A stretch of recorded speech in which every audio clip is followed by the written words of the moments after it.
दुखद खबर आज संगीत के क्षेत्र से हम लोग को सुनने को मिली। कुछ समय पूर्व स्वर कोकिला कही जाने वाली भारत रत्न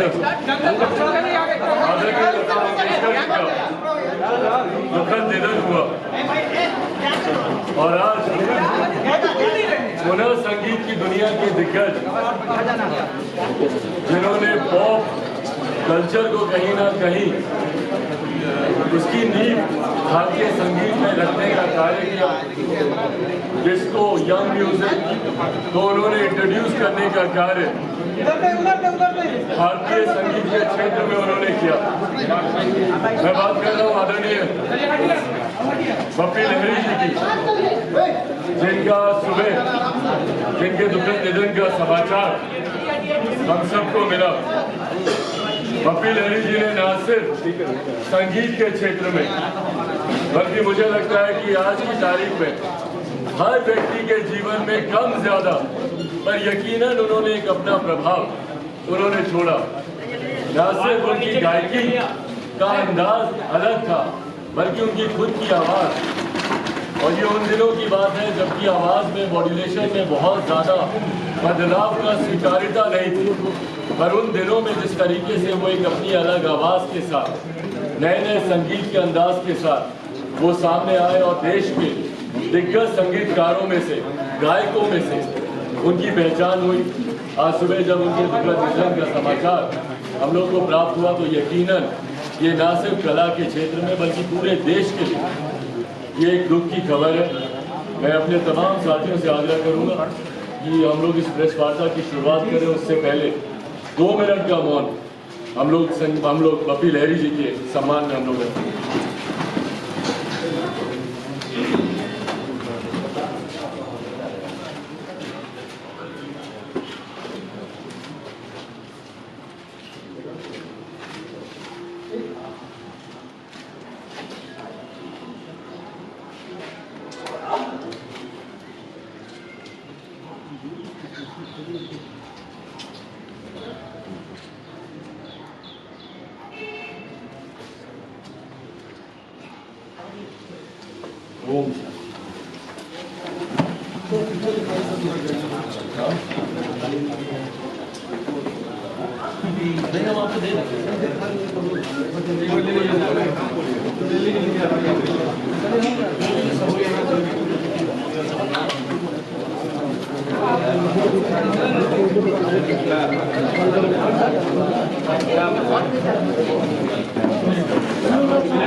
इस प्रेस वार्ता में सबसे पहले मैं महान संत रविदास जी की जयंती के इस अवसर पर तमाम देशवासियों को संत रविदास जी के विचारों पर, उनके आदर्शों पर चलने की प्रेरणा लेने का हम लोग को प्रयास करना चाहिए। हाँ, देखने को मिल रहा है महान संत रविदास जी ने हमेशा समाज के विभिन्न वर्गों को एकजुट होकर, एकत्रित होकर एक बेहतर समाज की नींव रखने का उन्होंने प्रयास किया था। पर आज मुझे दुख इस बात का होता है कि जब अपने ही प्रदेश के लोग एक दूसरे के खून के प्यासे हो जाते हैं। कल जिस तरीके से दुखद दृश्य हम लोगों को देखने को मिला, जहां पर शासन प्रशासन तंत्र के वो लोग जिनको बिहारियों की सुरक्षा का उत्तरदायित्व दिया गया है, वही अगर बिहारियों के खून के प्यासे हो जाए तो इससे ज्यादा शर्मनाक, दुखद, निंदनीय और कुछ नहीं हो सकता।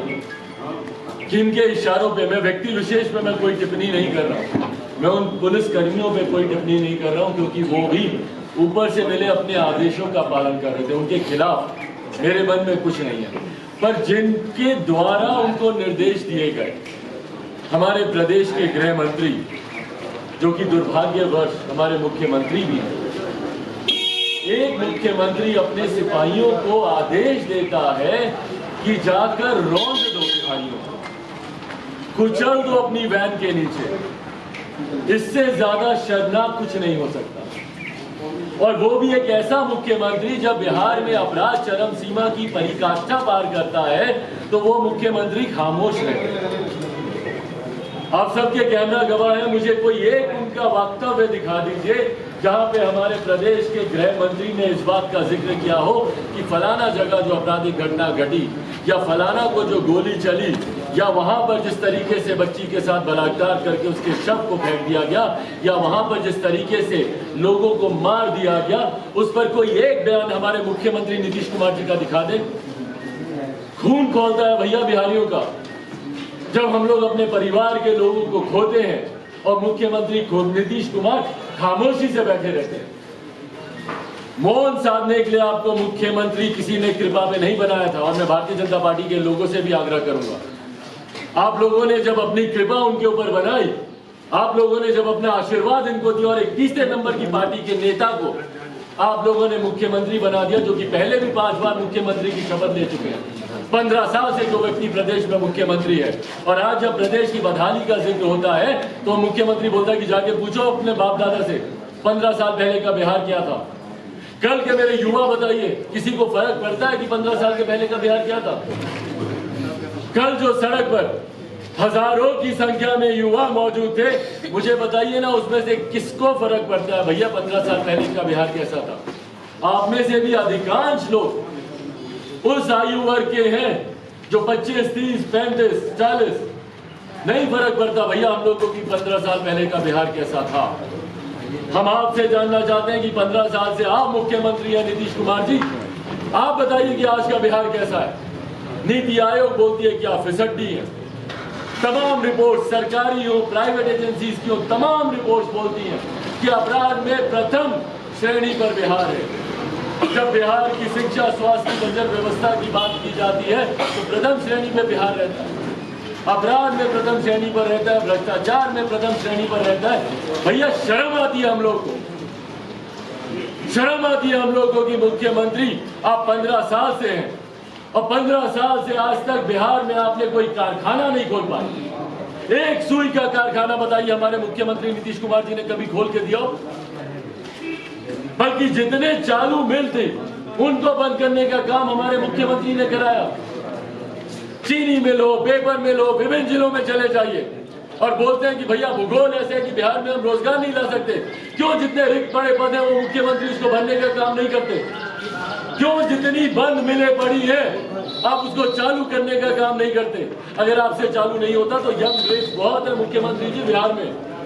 बनाइए एक टीम, वाइबल प्रोजेक्ट आपको तैयार करके देंगे, वो लोग कि भैया कैसे बंद पड़ी मिलों को चालू करवा कर उसको एक वाइबल प्रोजेक्ट बनाया जा सकता है। क्यों नहीं आज तक आपने निवेशकों को बिहार में बुलाया? क्यों नहीं उनसे आपने यहाँ पर निवेश करवाया, इन्वेस्ट कराया? क्यों नहीं आपने बिहार में टूरिज्म को प्रमोट कर बिहार में राजस्व बढ़ाने का आपने प्रयास किया? आप कर क्या रहे हैं मुख्यमंत्री नीतीश कुमार जी, मुझे बताइए ना। बिहारियों पर गोली चलवाने के अलावा, बिहारियों को जहरीली शराब पिलवाने के अलावा, पिलवाने शब्द का मैं इस्तेमाल कर रहा हूं क्योंकि ये शासन प्रशासन की संरक्षक है, ये शराब पिलवाई जा रही है। बिहारियों को आज की तारीख में नशे का आदी बनाया जा रहा है भैया। ड्रग्स सप्लाई हो रही है बिहार में। युवा पीढ़ी को बर्बाद करने के मिशन पे निकले हमारे मुख्यमंत्री नीतीश कुमार। एक पूरी पीढ़ी मुख्यमंत्री नीतीश कुमार ने बर्बाद कर दी, हाशिए पे लाके खड़ी कर दी। जो पिछले 15 साल पहले, जो पहले फर्स्ट टाइम का जो वोटर होगा, जो 18 साल का हुआ होगा, 15 साल पहले 2005 की बात कर रहा हूं, जिन्होंने पहली बार मुख्यमंत्री नीतीश कुमार को वोट किया होगा, वो पूरी पीढ़ी मुख्यमंत्री ने बर्बाद कर दी। सिर्फ झूठे वादे, झूठे सपने दिखाकर। उन लोगों से पूछिए जिनकी उम्र समाप्त होती जा रही है भैया, और वो अभी भी भर्ती का इंतजार कर रहे हैं। बार बार बार बार बार बार नियम कायदे कानून आप बदलते रहते हैं। विज्ञापन में कुछ छापते, एसटीडी के छात्र किस बात का हंगामा कर रहे हैं? सुनता है कोई इनके यहाँ? सुनता है कोई मुख्यमंत्री को? क्या भाई एसटीईटी के छात्र इतने समय से बार बार धरना प्रदर्शन पे बैठे हैं कि भैया विज्ञापन क्या था देखिए, भर्ती के नियमों में बदलाव क्यों किया जा रहा है, क्यों कानून के साथ छेड़छाड़ किया जा रहा है।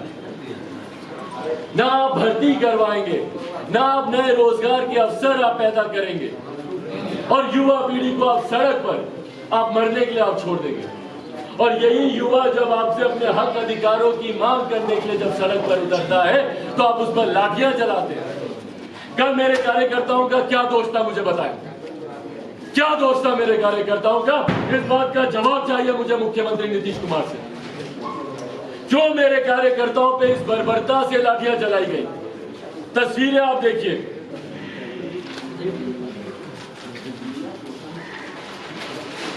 उंगली तक काट दी गई है।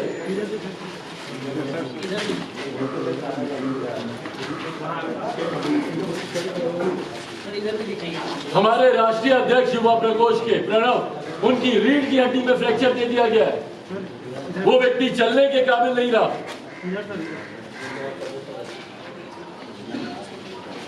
महिलाओं की हालत देखिए, सर फूटा है।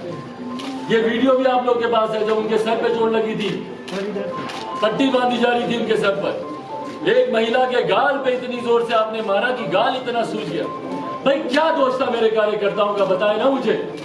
क्यों? क्योंकि वो अपने अधिकार की मांग कर रहे थे, आपको आपकी गलतियों का एहसास दिला रहे थे। भाई सबसे पहले तो मैं धन्यवाद दूंगा आप सबका, क्या हिम्मत दिखाई है आप लोगों ने, और यही सच्ची पत्रकारिता की पहचान है, और इस पहचान को कृपा करके आप लोग बनाए रखें। कल बिना लाठी डंडों का डर भय के आप लोग बीच मैदान में कूदे ताकि सही तस्वीरें जनता के सामने आए।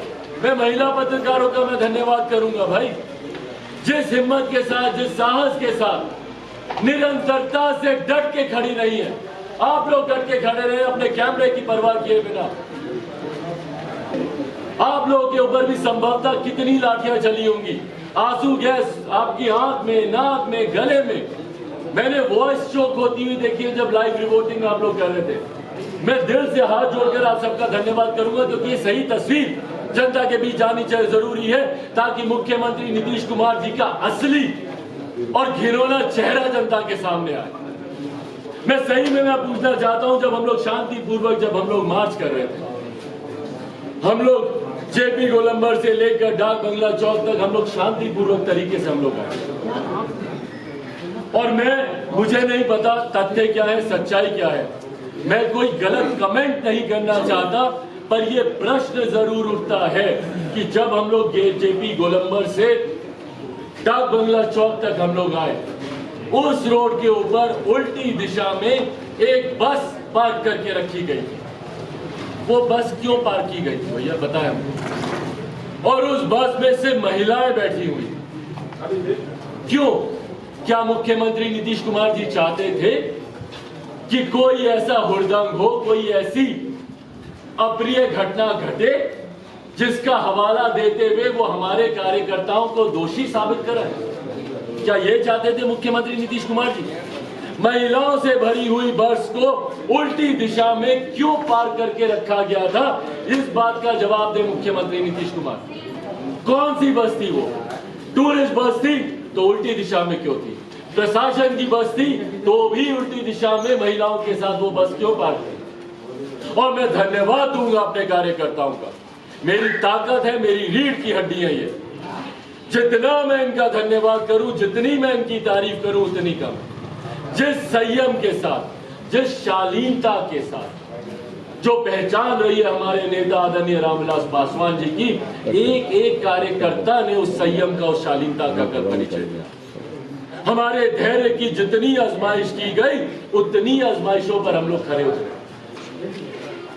ना हमारे कार्यकर्ता ने हाथ बांधे, हमारे कार्यकर्ता सिर्फ आग्रह करके आगे चलते रहे, आगे बढ़ते रहे। डाक बंगला चौक पर मैं खुद वहां पर आधे घंटे तक खड़ा रहा, विनम्र निवेदन करता था, और उसके बाद भी हम लोगों ने कोई धक्का मुक्की नहीं, आराम से हम लोग बैरिकेड से उतरते हुए, हाथ जोड़ते हुए हम लोग आगे बढ़े। उसी तरीके से डाक बंगला चौक से आईटी गोलंबर तक हम लोग शांतिपूर्वक तरीके से हम लोग चल रहे थे। आईटी गोलंबर पर वो साजिश आप लोगों ने देखी जो हम लोग से की। कल मैंने कुछ अपने पत्रकार साथियों से उनको मैसेज कर मैंने आग्रह किया कि भैया वो वीडियो प्लीज आप मुझे भी भेज दें। साजिश के तहत मैं अगली पंक्ति में जब चल रहा था, मुझसे बतियाते हुए कुछ पुलिसकर्मी और मीठी मीठी बातें करते हुए, बहरहाल मैं पुनः दोहराऊंगा, मैं उनको दोष नहीं देता, ऊपर से इंस्ट्रक्शन, मीठी मीठी बातें करते हुए मुझे मेरी फर्स्ट लेयर के जितने भी हमारे कार्यकर्ता साथी थे उनको बतियाते हुए आगे गोलंबर के पास तक गए, और जहां पे रास्ता खत्म होता है वहीं पर घेर कर अपराधियों की तरह उनके ऊपर लाठियां बरसाने लगे। वो तो शुक्र कीजिए कि कहां से भगवान ने मुझे बुद्धि दिया, मुझे इस बात का एहसास हुआ कि मेरे पीछे की भीड़ जो चल रही थी उसमें कहीं ना कहीं एक डिस्टेंस आया, और जब मैंने पीछे मुड़कर देखा तो जिस बर्बरता के साथ सैकड़ों की संख्या में पुलिसकर्मी बिना देखे हुए कि भैया डंडा सर पर जा रहा है, कमर पर जा रहा है, हाथ पर जा रहा है, हाथ पर जा रहा है, अंधाधुंध मारे जा रहे हैं। एक एक कार्यकर्ता को 3 पुलिसकर्मी ने घेर घेर कर लिपेट कर मारा। वो तो जब मैं वापस दौड़ कर गया तब जाकर वो लोग शांत हुए, और उसके बाद जब जेपी गोलंबर से हम लोग आगे बढ़े हड़ताली मोड़ तक, तो म्यूजियम के पास हम लोग चल रहे हैं भैया शांति तरीके से, और अब तो ये वो रास्ता आ गया बेली रोड का जो कि चौड़ा रास्ता है। पीछे तो डाक बंगला तक फिर भी थोड़ा सा संकरा रास्ता था, आपको ज्यादा तकलीफ हो रही थी, जी चौड़ा रास्ता, भीड़ भी आराम से चल रही थी, कोई हंगामा नहीं हो रहा था। यकायक सामने से फायरिंग की जाती है, आंसू गैस के गोले छोड़े जाते हैं और सीधा पानी की बौछार की जाती है। मैं खुद उस टैंकर के सामने खड़ा हुआ था, भैया कि कीजिए ना मुझ पे बौछार। पर ये कायरता की निशानी है कि जो सीना ठोक कर आपके सामने खड़ा है, हिम्मत थी तो मुझ पे चलाते ना वो वाहन अपना। मेरे कार्यकर्ताओं के ऊपर जिस तरीके से अंधाधुंध गाड़ी लेकर आप दौड़े, अंधाधुंध गाड़ी लेकर आप दौड़े, वो भी उल्टी दिशा में। मेरी माता जी की गाड़ी ठीक उस काफिले में पीछे थी, उनकी गाड़ी को एक क्लोज काउंटर से बस हल्का सा मिस करते हुए वो वाहन निकला वहां से, और उल्टी दिशा में दौड़ाए जा रहा है। भाई अपराधी है क्या, बताइए ना मुझे, आतंकी है हम लोग, बॉम्ब प्लांट किया, क्या किया? कल हम लोगों के ऊपर धाराएं लगाई गई, ऐसी धाराएं जब हम लोग को हिरासत में लिया गया तो एक के बाद एक ऐसी धाराएं, उपद्रव किया, ये क्या, एक तस्वीर दिखाई। हाँ मैं जरूर मानूंगा क्योंकि कुछ मीडिया चैनल ने एक वो फुटेज दिखाई जहां पे हमारे कुछ साथी संभवतः उसी वाहन पर, भैया आक्रोश आएगा, मैं भी दौड़ा था उस वाहन के पीछे। एक गलती सोच लीजिए, भाई जो चला रहा है वो भले किसी के भी आदेश में चला रहा है, मानव ही है ना वो, एक गलती से भी स्टीयरिंग का बाएं दाएं जाना, किसी गाड़ी के ऊपर चल जाता, किसी टेम्पू के ऊपर, किसी 3 व्हीलर के ऊपर, भाई उम्र भर हम लोग अपने आप को माफ नहीं कर पाते। मेरे कार्यकर्ता के पांव के ऊपर अगर एक पहिया चढ़ जाता, कौन उसका जिम्मेदार होता? और उसके बाद भी हम लोगों ने शांतिपूर्वक वहां पर गिरफ्तारी हम लोगों ने, जब आप आए हम लोग को गिरफ्तार करने, शांतिपूर्वक तरीके से हम लोग गिरफ्तारी हम लोगों ने, और गिरफ्तारी के बाद जिस तरीके से हमारे कार्यकर्ताओं, मेरे नहीं वो तो मेमोरेंडम देने गए हैं, ये देने गए, आप सच्चाई बताइए ना कार्यकर्ताओं को। आप बोलिए कि भैया हम आपके नेता को गिरफ्तार करके लेके जा रहे हैं। अब हमारे कार्यकर्ताओं को अंधेरे में आपने रखा, और उसके बाद वहां पे जब कार्यकर्ता अपने समर्थन में to show their solidarity towards their leader जब वो आना चाहते थे, उनको जिस तरीके से रोका गया, भाई पिछले 44 साल में पहली बार मेरी मदर को रोका गया अपने बेटे से मिलने के लिए। 44 साल से वो बिहार आ रही है, जब पहली बार शादी कर मेरे पिताजी के साथ जब वो बिहार आई थी, तब से लेकर आज तक बिहार की हर सुख दुख की घड़ी में वो मजबूती से खड़ी रही। क्या क्या आरोप उनके ऊपर नहीं लगाए जाते, क्या क्या निजी टिप्पणियां उनके ऊपर नहीं की जाती, पंजाबी है, ये है, वो है, कोई ऐसा रीति रिवाज धर्म बता दीजिए मुझे जो उन्होंने बिहारी संस्कृति के हिसाब से उन्होंने ना किया हो। उनकी वेशभूषा, उनका पहनावा मुझे बता दीजिए जो उन्होंने बिहारी संस्कृति के हिसाब से ना किया हो। छठ पूजा, दिवाली, जो उन्होंने बिहारी संस्कृति के हिसाब से उन्होंने ना किया। पर आज 44 साल के बाद भी विपक्षी दल, विपक्षी नेता है जो उनको अपनाने को तैयार नहीं होते। एक बेटे से उनको मिलने से रोका जाता है, सड़क पर उनकी गाड़ी को रोक दिया गया, जो हमेशा पर्दे के पीछे रही मेरे पिता की ताकत बनकर। कभी उन्होंने कोई लालसा नहीं रखी, कोई सत्ता का उन्होंने लोभ नहीं रखा, कभी मीडिया के सामने उन्होंने आना जरूरी नहीं समझा और कभी नहीं आए। ऐसा नहीं है कि भैया मीडिया, कल आप लोग खुद कितनी बार गए, पर जब तक शांतिपूर्वक बात चल रहा था वो आप लोगों से शीशा बंद कर हाथ जोड़ती रही कि नहीं मुझे कुछ नहीं कहना, मुझे कुछ नहीं कहना। पर उस माँ की पीड़ा को समझे कितनी कर्राई होंगी वो अंदर, जब उनको पता चला कि उनके बेटे के ऊपर आंसू गैस छोड़े गए, लाठी छोड़ी गई। बहरहाल वो भी एक क्रांतिकारी की बीवी नहीं है, उनको इस बात से डर नहीं लगता, डरती नहीं है, वो घबराती नहीं है। कल को उनके बेटे के ऊपर गोली भी चल जाएगी तब भी वो डरेंगी नहीं, विचलित नहीं होगी। पर कम से कम मिलना तो चाहती है, गले लगाकर इस बात का आश्वासन तो चाहती है कि मेरा बेटा ठीक है, क्या ठीक है कि भी नहीं, इतनी तो पता चले। उनको पुलिस स्टेशन तक नहीं आने दिया जा रहा, वहां पर रोका जा रहा है, जानकारी नहीं दी जा रही कि उनके बेटे को कहाँ लेकर जाया जा रहा है। और उसके बाद जब हम लोग पुलिस स्टेशन गए, वहां पर जाकर आपके तमाम नियम, कायदे, कानून का हम लोगों ने पालन किया। जो अस्वीकार्य था वो अस्वीकार्य था। 151 धारा हम लोग नहीं मानते कि हम लोग गलत हैं, वो हम लोगों ने उसको रिजेक्ट की, हम लोग को हिरासत में लिया गया, हम लोग बाहर आए। पर उसके बाद जिस तरीके से चरणबद्ध तरीके से हम लोग के ऊपर FIR दर्ज की गई, भाई गजब परंपराओं की शुरुआत कर रहे हैं मुख्यमंत्री नीतीश कुमार। नामजद FIR। और मुझे बस इतना बता दीजिए कि कल का मार्च किसके नेतृत्व में चल रहा है? चिराग पासवान के? गलत बोल रहा हूं मैं? चिराग पासवान लीड कर रहा था। चिराग पासवान के बोलने पर हजारों कार्यकर्ता सड़क पर उतरे थे, राइट?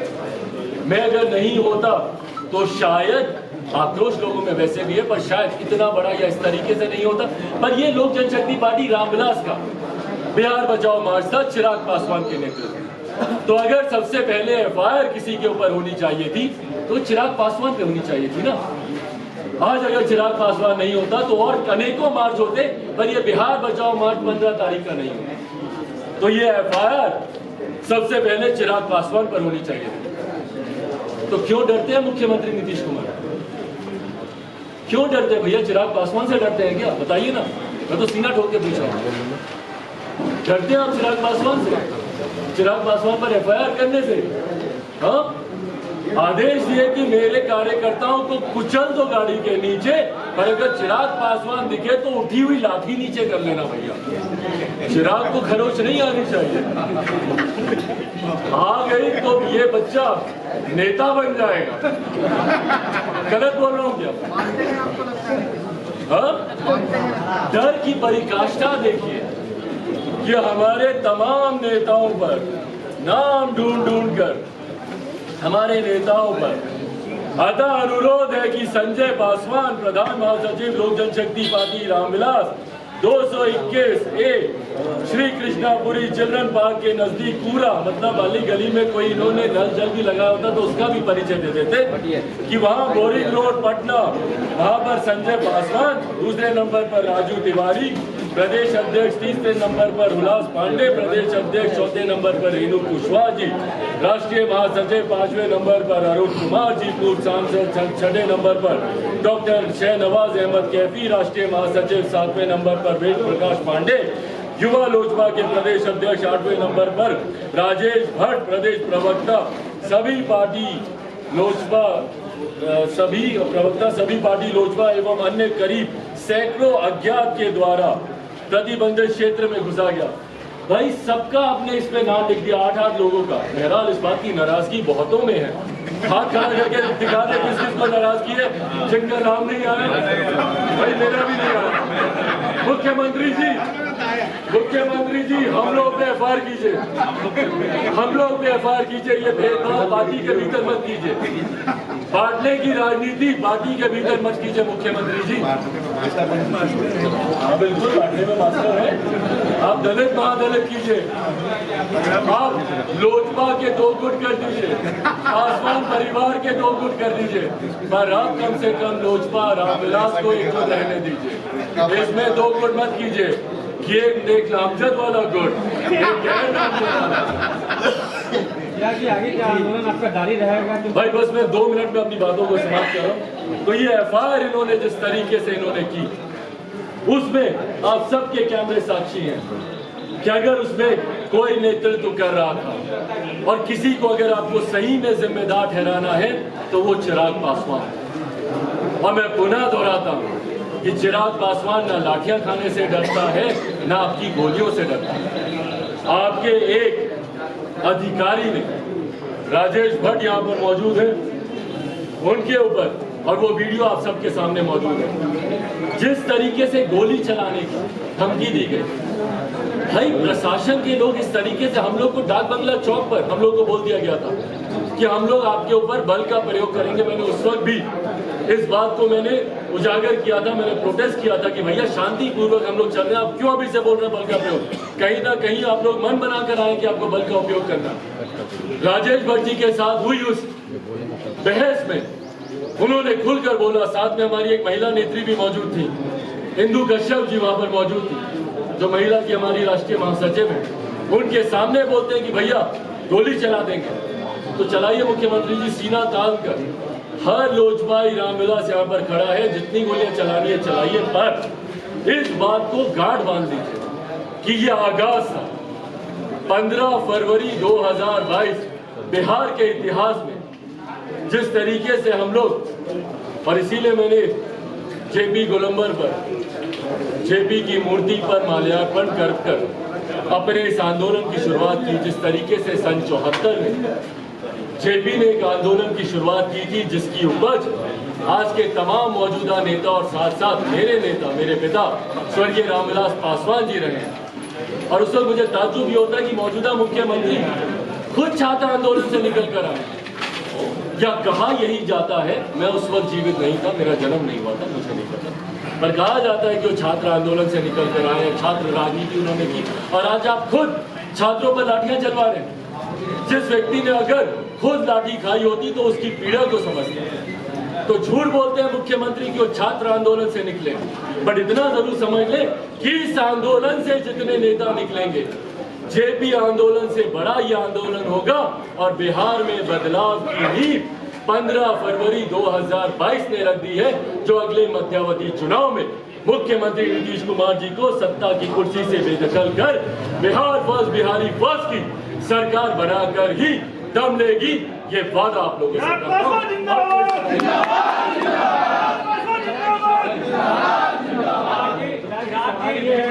एक सवाल है, क्या आप लोजपा को अच्छी पार्टियों में शामिल कर रही है, उनको मांग रही है, क्योंकि जो काम विपक्षी पार्टी को करना चाहिए वो काम आप कर रहे हैं? क्या भाई हम सवाल से भटकते में आ रहे हैं। तो सवाल ये नहीं है कि मैं विपक्ष की जगह ले रहा हूँ या मैं सत्ता की जगह लेना चाह रहा हूँ। सवाल मुद्दे हैं मेरे, सवाल वो इश्यूज हैं। बालिका सुधार गृह, कैसे भूल सकते हैं हम उन बच्चियों का रोना जिनका वो नाम ले रही हैं, उनके आंसू पोंछना तो दूर, उनको आप क्लीन चिट दे रहे हैं।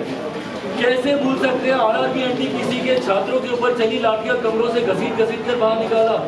एसटी के छात्र अभी तक अपनी मांगों को लेकर, ममता आशा कर्मी जिनकी सेवाएं आप निरंतर लेते हैं, चुनाव में उनको भी अपना वोट बैंक आप मानते हैं मुख्यमंत्री नीतीश कुमार जी, और अगले 5 साल उनकी मांगों को आप पूरा नहीं करते।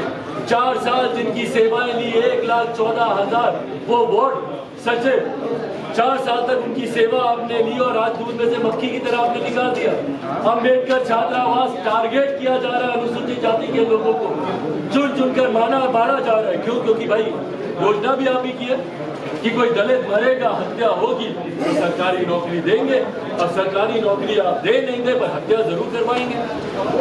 तो मुद्दे ये जरूरी है। मैं विपक्ष की जगह ले रहा हूँ, नहीं ले रहा हूँ, वो भाई वो विषय ही नहीं है, वो जनता के लिए भी चर्चा का विषय नहीं है।